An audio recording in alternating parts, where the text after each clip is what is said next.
Magandang umaga, kakarating ko lang pala galing pamalengke sa Buyog.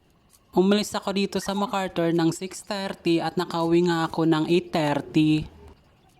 Pagkaalis ko nga dito, nagkape lang ako at tinapay. Nagbike lang pala ako papunta doon. Kaso hindi kinaya ng kape lang at tinapay. Kaya pag uwi ko, naghanap ako ng kanin at ulam. Kaso walang ulam. Hindi na ako bumili ng ulam sa Buyog dahil puno na ang bike ko. Kaya gumawa na lang ako ng paraan para magkaulam dahil gutom na ako. Ang niluto ko palang ulam ay ang tinatawag na laswa o lawag dito sa Leyte. After 15 minutes, naluto na nga yung laswa o lawag.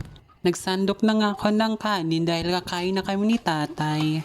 At sinunod ko na nga sinandok yung laswa at maraming sabaw para kay tatay at yung sa akin.